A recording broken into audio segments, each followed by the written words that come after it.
now let's move towards another question. Question number 5, which consists of two parts, 5A, 5B, of theory of computation and some paper. Okay.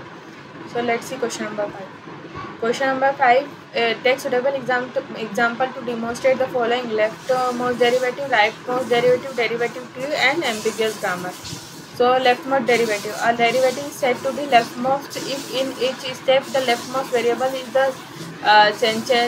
sentential form is replaced. That is, the derivative as plain star belongs to string is called a leftmost derivative when the leftmost variable is replaced at each step in that derivative. Rightmost derivative. A derivation is said to be the rightmost if in each step the rightmost variable in the sentential form is replaced. That is, derivative a star in a string is called the rightmost derivative when the rightmost variable is replaced at each step in the derivative. What is derivation tree? So let G equal to VTPS be a context-free grammar. Okay. So an ordered tree is derivative tree for G if it has the following property.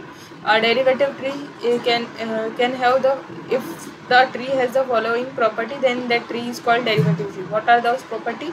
Let's see. The root of the derivative tree is S. Each and every leaf of the tree has a label from T union epsilon. Each and every interior vertex has a label from V.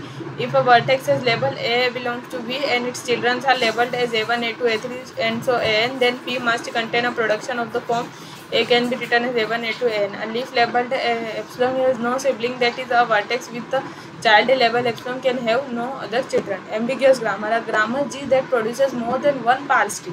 For some sentences, W of LG is said to be an ambiguous. That is, if a grammar has more than one parse tree of a sentence, then that grammar is called as ambiguous. So context-free grammar G is said to be ambiguous if there exists some string that belongs to language which has at least two distinct derivative strings.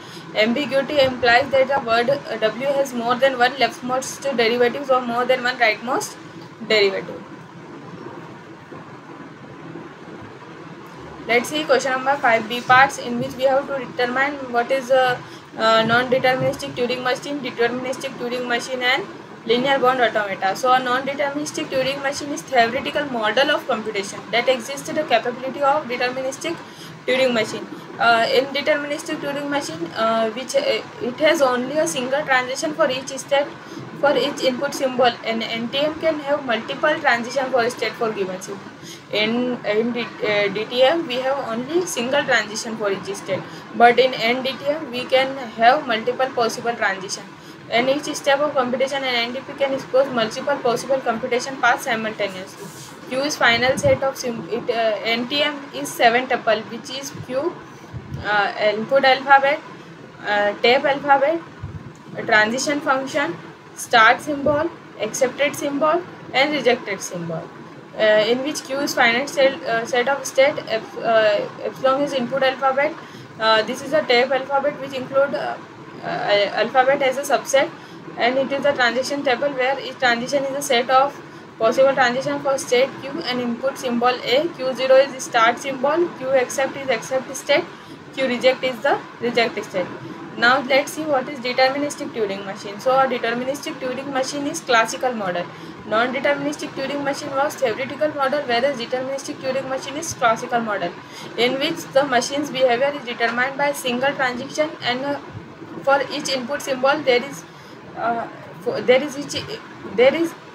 each input symbol in each step. So in deterministic Turing machine there is no ambiguity in machine's behavior. Okay.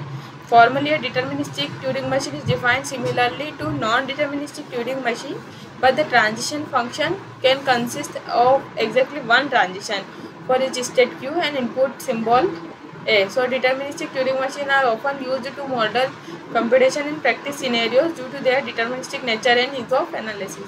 Now let's see what is linear bound automata. So a linear bound automata is a restricted form of Turing machine where a tape is bounded by input symbol. In linear bound automata, the tape cannot move beyond the boundaries of input symbol.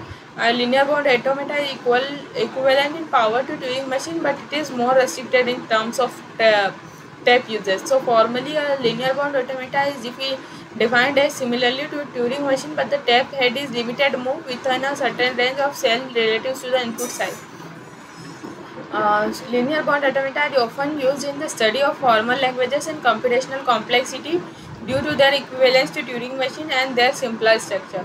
So this definition provides an overall overview of three important types of Turing machine. Thank you.